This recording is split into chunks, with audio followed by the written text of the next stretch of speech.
So, why are you here in Washington? I'm not here on a 10-day. Just to get that out of the way.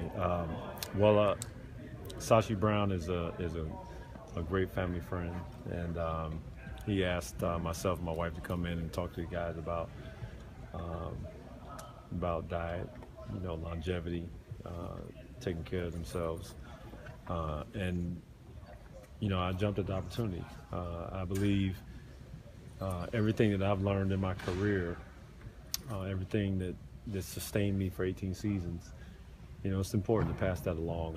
And so many of the young guys, you're looking for a position in this league. You're trying to figure out how to grow and become an all-star. Make more money, and the small things. And it's the simple things I think often we complicate. And I tried to expound on them, the things that, keeping it simple. They know what they are, but understanding their lives through how I lived my life, how I played the game for 18 seasons, to get them understanding of how I was able to be successful.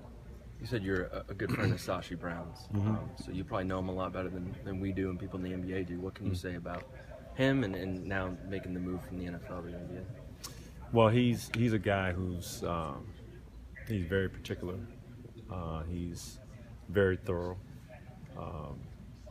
He grew up a huge sports fan, not just of football, but basketball, baseball, and he has a constant quest for knowledge and for information, and just as recent as Cleveland, what he did to help them at least be in position, to acquire what they've acquired, to put them in position to get good talent on the rosters. He was at the helm of that. So, what the Wizards are doing here, you could see the changes they're trying to implement, creating a culture here that exists, in their young players, to create sustainability over a long period of time. That's so important, because when you look around professional sports, you see some teams that just can't win, and ultimately, shameful as it is, it's ownership. It's how you run your franchises, and you could see the protocols being put in place as I spent the day here on things that they want to change, the efficiencies they want to put in place to make sure that their players are smarter, they're eating better, they're getting rest. Ultimately, that does translate into them being healthier, stronger, and ultimately translate into wins. How different is just the league now from when you first came in, specifically from a health standpoint, just with the health analytics and the way that everybody has a dietitian or whatever it is? Does any part of you kind of wish, like, man, I wish I had that when I was 20? I walked into the I don't know what to call that,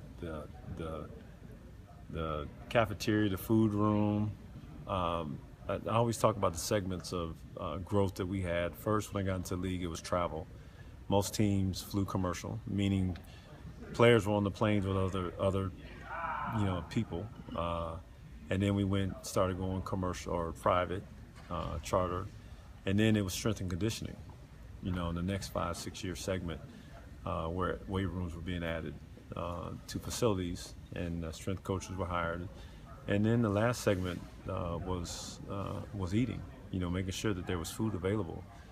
A few guys here and there had chefs, but now having food accessible to the player in the morning, you can only imagine how many times you see guys wake up in the morning, not having eaten before practice. So think about the lack of productivity that you have there. So making sure that these guys have food available, like, one, you'll have more players that hang around the facilities before and after practices. This should be a place where guys want to hang. It promotes more shooting. It promotes more unity and cohesiveness by guys talking and sitting down eating. And, just the things that we do going out to the community, always trying to find a place to eat. It's more difficult, but certainly more conducive to having that available to you at your fingertips here in the facilities and allowing them to get better. What's been your impression of Rui Hachimura so far? Well, I haven't spent much time with him, and I probably will in a little bit, but just, following him over the last year, watching him You know, he certainly is a player. You know, you look at a player's you know, adaptability to play at a higher level. He's certainly got the size. Seems like he has a great personality, and you know, he can play at a high level. So I believe that he's in a position to be highly successful, and I think it'll be great.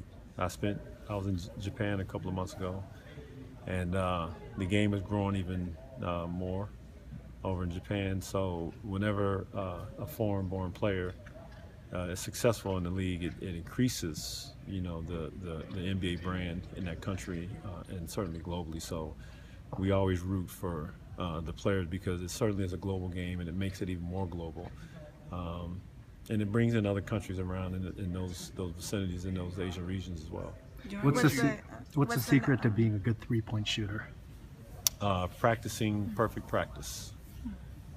So just understand, you know, shooting a three, you can't come in here and shoot a three as if you're practicing and everybody's here. You got to shoot a three as if you're playing. It's the championship, and you got one shot, and you have the tallest player on the floor running out on you. That's how you have to practice every day. Thanks, Ray. Could we just one?